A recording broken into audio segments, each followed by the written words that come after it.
अधिकार के बारे में आज हम बात करने जा रहे हैं, जिसमें शामिल है जो लगना चाहिए क्लास में चलो सर चलो फिलहाल क्लास को सीधा मुझे आज बेहतरीन वाली क्लास की तरफ। तो पहली class demand of fundamental rights, ये कल की क्लास का अगला पॉइंट था। ठीक है चलो समझ वाली क्लास का कमेंट नहीं मुझे नहीं पता अब क्या बताऊं मैं बहुत देर से कमेंट नहीं आ रहा है। अभी सुबह में आ रहा है लोगों के और बीच में कमेंट रुक जाता है, क्या बताऊं तो चलो शायद ये वीडियो स्टार्ट करो। डिमांड ऑफ फंडामेंटल राइट्स की डिमांड आवश्यक है। सबसे पहली बात डिमांड आवश्यक है। देखो फंडामेंटल राइट्स होते हैं मनुष्य को एक मौलिक अधिकार मिनिमम चीजें चाहिए होती है, मिनिमम चीजें चाहिए होती है। These are minimum demands for living, minimum demands for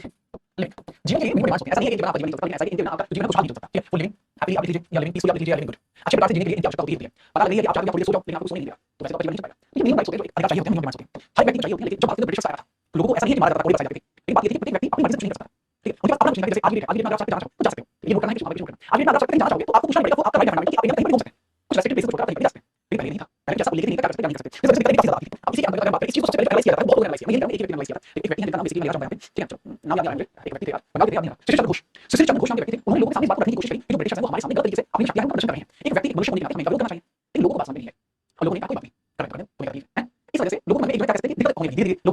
उनकी नजरों के आगे पता चला पड़ा जो गिरा नहीं जा सकता। इस वजह से करें फिर धीरे-धीरे बात के अंदर 1800 क्रांति लोगों को समझ आ गया कि आप सही हमारे ऊपर ब्रिटिशर्स का कब्जा चाहिए तो इसका समाधान निकालना है। बात समाधान निकालना है। अब समाधान इसका भाई बेसिकली ये निकाला कि समाधान ये होगा कि हम ब्रिटिशर्स की खिलाफ करेंगे और ब्रिटिशर्स से कहेंगे हम जीने के लिए मिनिमम अधिकार दो। अब जो मिनिमम अधिकार जीने के लिए चाहिए होता है उसी के अंदर पहली डिमांड की जाती है 1804 में की जाती है। शिक्षक चंद्र उस टाइम काफी बूढ़े हो चुके थे। ये शिक्षक चंद्र उस टाइम काफी बूढ़े हो चुके थे, उनका नाम है उसमें आपको नहीं देखने को मिलता कि आपने बहुत लोगों से शिक्षक चंद्र का नाम नहीं जानते होंगे। ठीक है कोई बात नहीं। 1804 में फर्स्ट डिमांड की जाती है, फर्स्ट डिमांड की जाती है, फर्स्ट डिमांड पहली मांग की जाती है, पहली मांग की जाती है। और किसकी द्वारा जाती है? अपनी सदी के सबसे महत्वपूर्ण व्यक्ति बाल गंगाधर तिलक, भारतीय शांति के जनक। वो व्यक्ति से भारत के स्वरूप को दिया नाम है भाई बाल गंगाधर तिलक, बाल गंगाधर तिलक और गंगाधर शक्तिमान याद रखो बाल गंगाधर तिलक की जाती है पहली मांग। और ये डिमांड उन्होंने कैसे की थी? 1895 में अपना स्वराज बिल प्रकाशित किया था, एक स्वराज बिल प्रकाशित किया, बिल प्रकाशित किया। और जो स्वराज बिल प्रकाशित किया था उसके अंदर उन्होंने मांग की थी क्या बात है? क्या डिमांड को माना गया? नहीं सर डिमांड को नहीं माना गया। डिमांड को ऐसे ही छोड़ दिया गया जैसे आप उनकी नींवों को उनकी बातों को पीछे छोड़ने का प्रयास कर रहे हैं, इसी प्रकार से इस बात को ऐसे ही छोड़ दिया गया। छोड़िए अगर इस बात करें कि पहली महिला को इसके द्वारा फंडामेंटल राइट्स की मांग की गई थी। अगर प्रथम पुरुष की बात की जाए तो मतलब लेकिन पहली महिला की बात को कम है, मतलब फर्स्ट पर्सन और ये लेकिन प्रथम महिला की बात को फिक्स स्ट्रक्चर अलग होगा। 1925 में बात की प्रथम महिला को दैट वाज 80% 80% 80% 80% कौन सा 80% 80% 80% अब हो गया जिसका हम याद रखेंगे इनके बारे में बात लेकिन ये भी डिफरेंट सभी को डिस्कशन नहीं सभी डिस्कशन नहीं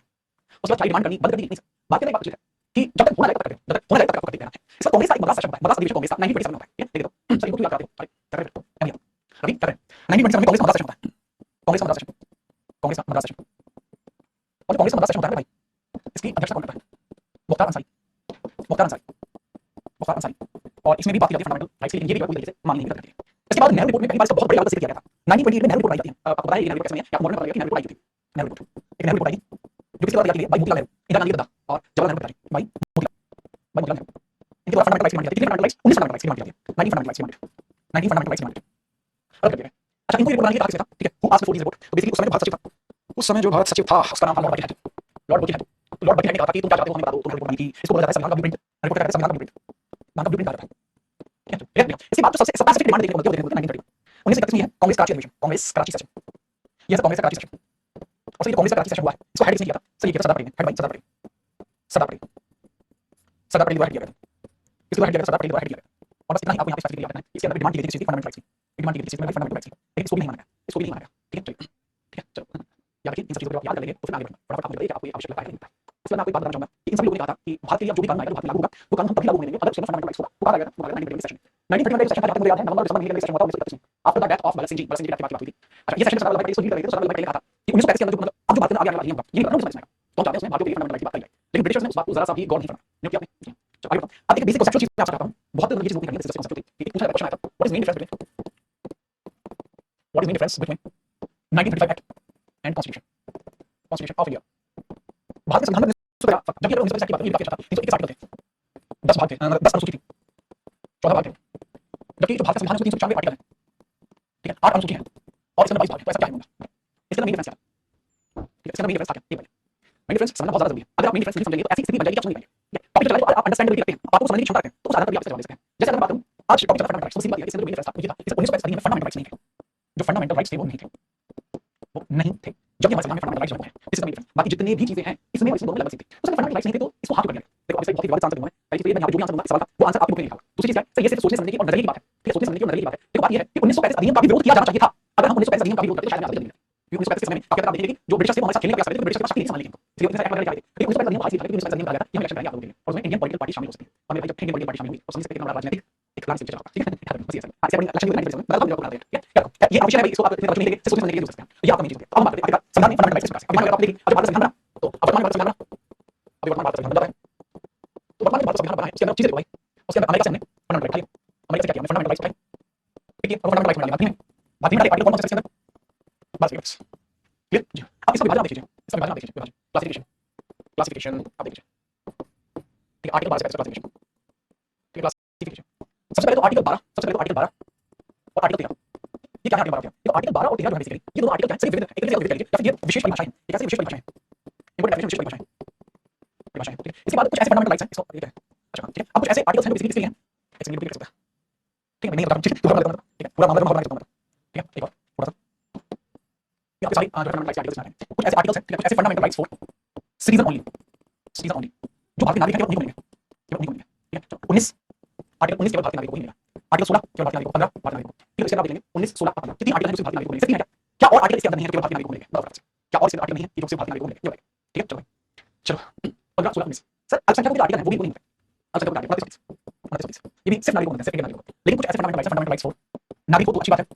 नागरिक नहीं हो सिर्फ निवासी को भी अच्छी, ठीक है, निवासी मतलब है कि रहने वाला व्यक्ति नागरिक को नाम पर है, कौन सा आर्टिकल है सर जी वो आर्टिकल है बेसिकली अब बात कीजिए 14 15 16 17 18 19 20 21 22 23 24 25 26 27 28, ठीक है, नागरिक को मिलेंगे, ये नागरिक को मिलेंगे, किसी विदेशी को नहीं मिल सकते, ठीक है, निवासी के साथ साथ विदेशी जो है आप हटा लीजिए, नागरिक को मिलेंगे, निवासी को मिलेंगे, विदेशी को मिलेंगे, कोई भी मिलेंगे, ठीक है। इसके बाद आपके कुछ ऐसे आर्टिकल्स हैं जो यहीं पे ऐड करके बनाए जाते हैं, ठीक है, चलो यहीं पे कुछ आपके क्या है सर कुप्रथाओं के अंत के लिए, कुप्रथाओं के अंत के लिए, अंत के लिए कुछ आपके आर्टिकल्स हैं, कौन सा आर्टिकल 17 आर्टिकल 18, ठीक है। इसके बाद आपके कुछ ऐसे आर्टिकल्स हैं जो बेसिकली इसके लिए हैं, जो कुप्रथाओं के अंत के लिए, इसको बोलते हैं ऑर्थोडॉक्स सिस्टम के लिए, कुछ ऐसे आर्टिकल्स हैं जो संवैधानिक उपचार के लिए हैं, इन सभी रक्षा के लिए संवैधानिक उपचार, उसको बोलते हैं कॉन्स्टिट्यूशनल रेमेडी के लिए, वो सिर्फ एक आर्टिकल है, कुछ आपके आर्टिकल्स हैं जो मिसलेनियस विविध आपके विविध या विशेष प्रावधान स्पेशल प्रोविजंस, और वो विशेष प्रावधान वाले आर्टिकल कौन से हैं 33 34 और 35, ये हमें आपके साथ तो बच गया कौन बच गया सबके सब दोस्त कोई नहीं बचा, एक आर्टिकल एक डिवीजन तो आप इस तरीके से कर लीजिए, एक डिवीजन तो आप इस तरीके से कर लीजिए, ठीक है। अब आर्टिकल 12 और 13 समझेंगे उसके बाद मानेंगे, अब आर्टिकल 12 13 समझेंगे उसके बाद फटाफट नोट करो फ्री करना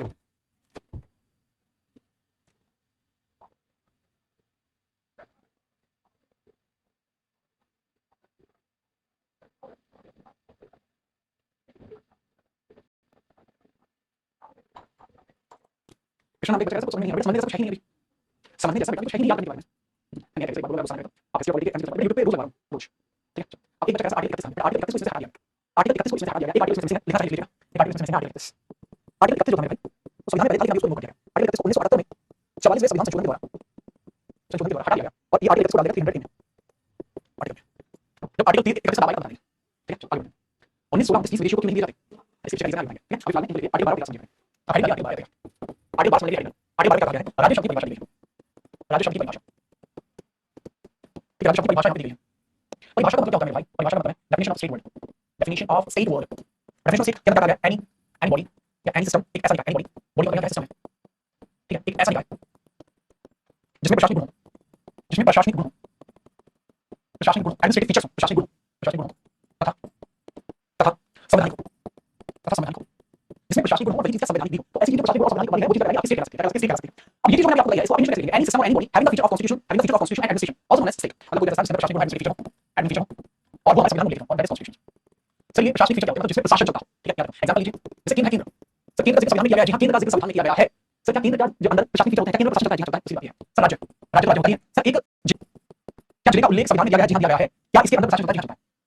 सर यूपीएससी यूपीएससी आप लोग बताओ कि यूपीएससी को स्टेट कैसे करेंगे, can I call UPSC state और नो, बताओ फटाफट बताइए, ठीक है, आप ये सवाल बताओ,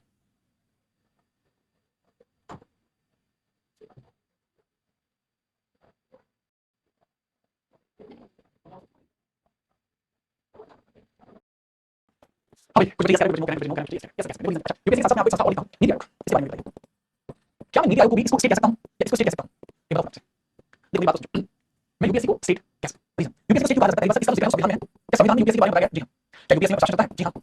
यूपीएससी के अंदर कुछ सदस्य होते हैं 9% टाइम होते हैं, ठीक है, वो 10% लेवल होते हैं, मिनिमम 9 और मैक्सिमम 11 सदस्य होते हैं, तो उस आधार पर मैं आपसे वही चीज आपको बताऊं, इसका प्रशासन नहीं होता है, इसमें होता है यूपीएससी का चेयरमैन होता है, तो भाई इस आधार पर मैं कहूं तो प्रशासन है, ये इसमें होता है, संविधान में इसका लिखा है, लेकिन मेरे भाई जो नीति आयोग है ये स्टेट नहीं कहला सकता, रीजन सर नीति आयोग में प्रशासन चलता है, जी हां चलता है, प्रशासन चलता है, लेकिन नीति आयोग का संविधान नहीं,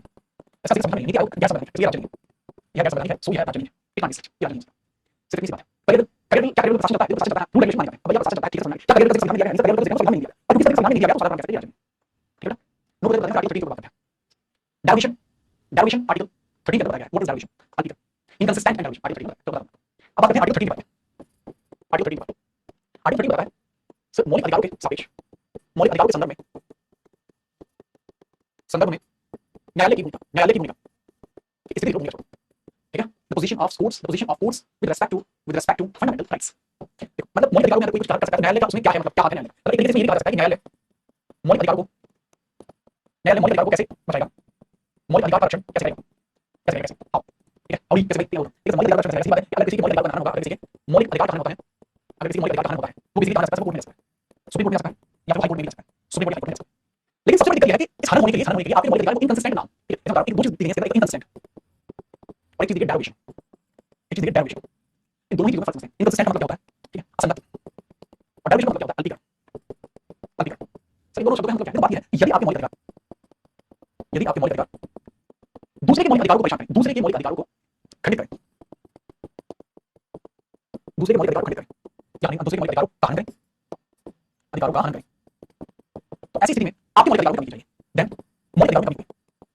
देन मौलिक अधिकारों की चाहिए, मौलिक अधिकारों की कमी चाहिए, तो जो मौलिक अधिकारों के अंदर कमी है भाई वो चीज कहलाती है डेरिवेशन, और अगर आपके मौलिक अधिकार किसी दूसरे मौलिक अधिकार को खंडित करते हैं वो चीज कहलाती है इनकंसिस्टेंट, दिस इज डेरिवेशन। तो अब बुद्धि आगे बताओ कि आपको डेरिवेशन इनकंसिस्टेंट समझ में आया, नहीं आया होगा तो आपको एग्जांपल देखो, आपके पास मौलिक अधिकार प्राप्त है आर्टिकल 19 के तहत कि आप किसी दूसरे व्यक्ति को लेकर अपनी जो मन में छुपी हुई भावना है उसको व्यक्त कर सकते हो कि जो हमारे प्रधानमंत्री के ऊपर होगी तो वो एक मान में लगा है, उसका क्या मानना, चलो किसी व्यक्ति को आप किसी व्यक्ति को लेकर कह सकते हैं कि ये व्यक्ति लालची है, ये व्यक्ति लालची है। दूसरा ये एग्जांपल आपके बहुत इजी एग्जांपल है, आपको मौलिक अधिकार प्राप्त है, भारत में कहीं भी घूम सकते हैं, बशर्ते वो जगह करना और उसका सरकार ने रेस्ट्रिक्शन नहीं है तो आप कहीं घूम सकते हैं, ठीक समझता है। किसी की शादी नहीं, किसी की नहीं शादी, पता लगी तुमसे घूम रहे हो, बेचारे उसके वहां ढूंढने का प्रोग्राम चला रहा है, बाद में ला देंगे, तो कोई फायदा इसका, इससे क्या होगा, आपके मौलिक अधिकार में कहीं घूमो अभी नीचे पता लगी किसी का, ठीक है, तो ऐसी स्थिति में क्या होगा, ऐसी स्थिति में उसका मौलिक अधिकार है आर्टिकल 21 के तहत निजता का अधिकार, राइट टू प्राइवेसी का अधिकार, आपने उसकी प्राइवेसी के अंदर जाने की गुस्ताखी होती है, तो आपने अपना आर्टिकल 19 फॉलो करने की वजह से उस बंदे को आर्टिकल 21 में घुस गया, तो अगर आपके किसी मौलिक अधिकार की वजह से दूसरे किसी मौलिक अधिकार से कुछ हो जाएगा तो ऐसी स्थिति में आपके मौलिक अधिकार को कमी जाएगी, दैट्स डेरिवेशन, ये आप ठीक है। अच्छा इसमें ये लिखा गया है एक परिवर्तित ढांचे की बात की है, ठीक है, पुराने कानून लागू रह सकते हैं, पुराने कानून जैसे आपके पर्सनल लॉज वगैरह, शरीयत वाले लॉज, जो रिलीजियस लॉज है, पर्सनल लॉज वगैरह, पुराने कानून लागू रह सकते हैं, ठीक है, लागू रह सकते हैं, लागू रह सकते हैं यदि पुराने कानून लागू रह सकते हैं यदि वर्तमान ढांचे को खराब न करें, यदि वर्तमान ढांचे को वर्तमान संविधान ढांचे को खराब न करें, संविधान ढांचे को खराब न करें, खराब न करें, संविधान में वर्तमान ढांचा वो खराब नहीं करेंगे, ऐसी स्थिति में जो पर्सनल लॉज है आपके रह सकते हैं। मैं शायद अभी समझ नहीं आ रहा, फिर मैं आपको बताऊं, फिर आपने सुना और आपने कोशिश करनी किसी डॉक्टर भीमराव अम्बेडकर, जवाहरलाल नेहरू और राजेंद्र प्रसाद तीनों एक बार आपके सामने आए और फिर वही बताएंगे उससे ठीक है, फिर संविधान बदला रहा हूं तो वो बता सकते हैं, और कोई जीव व्यक्ति नहीं है जो बता रहे स्वयं श्री कृष्ण भी आए वो भी बता सकते हैं कि वो संविधान नहीं, ठीक है, वो या तो अपनी आगे आ गया कैसे कैसे आते हैं, ठीक है, है बहुत आसान है, ठीक है, मैं बहुत आसान है, लेकिन फिर नहीं है मुझे समझ में इस वीडियो को बाहर चला इसको क्वेश्चन ठीक आ जाएगा, फटाफट नोट करो, नोट करो फटाफट से, बहुत बात क्लास में एंट्री होती है मुस्कान की बहुत बढ़िया, नोट करो भाई, किसी प्रकार की परेशानी नोट कर लीजिए, जब आप नोट कर लेंगे उसके बाद आगे बढ़ेंगे फटाफट से, ठीक है भाई आगे बढ़ो, ठीक है, नेक्स्ट हम आगे बढ़े, नेक्स्ट हम आगे बढ़े, अब जो है आर्टिकल 12 और 13 जो थे, आर्टिकल 12 और 13 जो थे करते हैं, ठीक है, जो आर्टिकल 12 और 13 जो थे ये हम कंप्लीट कर चुके हैं, अब बचे हैं भाई आर्टिकल 47 आर्टिकल 48 और ये चीज, ठीक है, जितने भी आपके विशेष परिभाषाएं थी उनका सिर्फ हमने कर लिया कंप्लीट, अब बाकी की बात करते हैं। सर वीडियो के अंदर भी बताते हैं यहाँ पे जो आप राज्य कह सकते हो, अब बात समझिए सर, मूल अधिकारों के प्रकार, मूल अधिकारों के प्रकार, मूल अधिकारों के प्रकार, type of fundamental rights. Sir दारू पीना जो है वो अधिकार नहीं है क्या, दारू पीना आपका पर्सनल अधिकार है, आप आराम से किसी को नहीं भाई, दारू पीना अधिकार है, अभी वैसे दारू पीना है, ठीक है, आप भाई आराम से जाइए, ठीक है, ठीक है, चलिए मैं सलाह देता हूं भाई, किसी भी प्रकार का मद्यपान स्वास्थ्य खराब होने के लिए हानिकारक, स्वास्थ्य के लिए हानिकारक है और यह काफी सारे लोगों का कारण हो सकता है, ठीक है, अब ध्यान देना, ठीक है, मूल अधिकारों के प्रकार, टाइप्स, सर मूल अधिकारों के प्रकार कितने प्रकार होंगे, in starting of constitution, starting of constitution कितने 7 थे, लेकिन वर्तमान में कितने हैं भाई, सब वर्तमान में है वो 6 होंगे, 6 होंगे, मतलब मार्च में कौन कौन से first second third fourth fifth sixth seventh, अब इसमें कोई करेगा पहला समानता अधिकार, समानता अधिकार, आर्टिकल 40 मीटिंग, आर्टिकल 40 मीटिंग, दूसरा है स्वतंत्रता का अधिकार, स्वतंत्रता का अधिकार, आर्टिकल 19 टू 22 19, तीसरा है शोषण के विरुद्ध, शोषण के विरुद्ध, आर्टिकल 23 24, बेटा ये बच्चे को याद रखिए बहुत लंबी चीज है ये याद नहीं होगा तो आ जाएगी। इसके बाद धार्मिक अधिकार, आर्टिकल 25 से 28, इसके बाद सांस्कृतिक अधिकार, सांस्कृतिक अधिकार, अच्छे से कर सकते हैं इसको, सांस्कृतिक अधिकार, कल्चरल, कल्चरल जो है 29.30, इसको अल्पसंख्यक अधिकार की कई सारी जगह बोला जाता है, अल्पसंख्यक अधिकार भी बोला जाता है। इसके बाद नेक्स्ट आपको देखने को मिलेगा जी वो सर संपत्ति अधिकार, संपत्ति अधिकार, आर्टिकल 31, एंड उसके बाद एक आपको देखने को मिल जाएगा कौन सा बना संवैधानिक उपचार, संवैधानिक उपचार, आर्टिकल 30, बाकी जो मूल अधिकार बाकी अलग विशेषता है,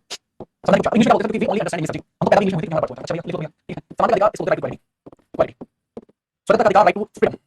शोषण के विरुद्ध, शोषण के विरुद्ध, इसको शोषण के विरुद्ध का ठीक है, अधिकार रिलीजियस, एक्सपेडिशन बोलते हैं, एक्सपेडिशन अगेंस्ट एक्सपेडिशन, शोषण के विरुद्ध, रिलीजियस, कल्चरल, कल्चरल को आप माइनॉरिटीज राइट भी बोलते हैं, कल्चर को अधिकार की संस्कृति को बोला जाता है, कल्चरल संपत्ति प्रॉपर्टी, ठीक है, संवैधानिक उपचार कॉन्स्टिट्यूशनल रेमेडी, रेमेडी, ठीक है, ठीक है, अब हुआ क्या था कि जो आर्टिकल 30 में कहा था वर्तमान में कौन सा है मैं ये वाला वर्तमान में काट देना है संपत्ति अधिकार, जो काट देना है आर्टिकल 31 44 संविधान संशोधन द्वारा, 44 संविधान संशोधन के द्वारा, 44 संविधान संशोधन के द्वारा समाप्त कर देगा, 1978 में समाप्त, समाप्त कर देगा, समाप्त नहीं करेगा इसलिए इसको चेंज कर देगा, आर्टिकल 300 बना देगा, क्या फर्क पड़ा इससे, जब यहाँ पे था तो एक प्रकार का मूल अधिकार था, सुप्रीम कोर्ट में हेल्प करता, लेकिन अब यहाँ से अभी लीगल राइट, अब कोर्ट में आना पड़ेगा, केस करना पड़ेगा, लीगल राइट, ठीक है, चलिए सर एक बार एक्सप्लेन करो भैया, पास में ठीक हो गया, ठीक है चलिए सर आपको फॉलो करने का कौन सा अधिकार है, ये आपका निजी अधिकार है, जिसके पर्सनल है, ये आपकी मर्जी आप फॉलो करना चाहते हैं, तो संपत्ति अधिकार हट गया, जी हाँ संपत्ति अधिकार हट चुका है, ठीक है चलो शाम में क्लास में उसको पढ़ेगा बहुत पसंद है, चलिए कानून लीगल लीगल नहीं होता कानून, तो जिस तरीके से लीगल तरीके से अभी क्या समझाया जाएगा, तो चलिए आप लिखेंगे राइट टू इक्वालिटी समानता का अधिकार, next heading right to equality समानता का अधिकार, हेडिंग वाली राइट टू इक्वालिटी समानता का अधिकार, राइट टू इक्वालिटी समानता का अधिकार, समानता का अधिकार, समानता का अधिकार, ठीक है, क्लियर नहीं?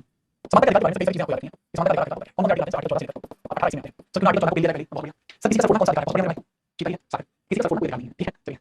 ठीक है चलो कोई आगे 14 लिखिए, आगे 14 आगे 14 है कानून के समक्ष समानता। कानून की नजरों में आप सभी समान नहीं है, कानून की नजरों में आप सभी समान नहीं है, कानून के समक्ष समानता का अधिकार, कानून के समानता का अधिकार, इंग्लिश में बोलेंगे equality before law, equality before law, कानून के नजरों में आप सभी समान है, किसी प्रकार का कोई भेदभाव नहीं किया जा सकता, ठीक है याद है, ठीक है चलिए। अब बात क्या है, इक्वालिटी बिफोर लॉ को आप एक अलग प्रकार से प्रदर्शित कर सकते हैं, एक अलग प्रकार से प्रदर्शित कर सकते हैं। अब अलग प्रकार का प्रदर्शन क्या है, इसके अंदर सभी बताया जाता है कि आप कोई भी है, राजनेता है, कुछ भी है, लेकिन कानून के नजरों में आपको कंसीडर किया जाएगा एक कॉमन व्यक्ति, आपके कॉमन व्यक्ति, लेकिन इसके अंदर एक्सेप्शन है, इसके अंदर एक्सेप्शन एक्सेप्शन एक्सेप्शन का मतलब अपवाद है, और वो अपवाद है आर्टिकल 367। आर्टिकल 367 बेसिकली कहता है कि प्रेसिडेंट या गवर्नर पर कोई भी केस नहीं चल सकता, प्रेसिडेंट या गवर्नर पर पद पर रहते हुए कोई केस नहीं चल सकता, रहते हुए केस नहीं चल सकता, केस नहीं चल सकता। एक चीज आप इसे बहुत सारे लोग सोचेंगे सर अगर प्रेसिडेंट किसी का मतलब गवर्नर किसी का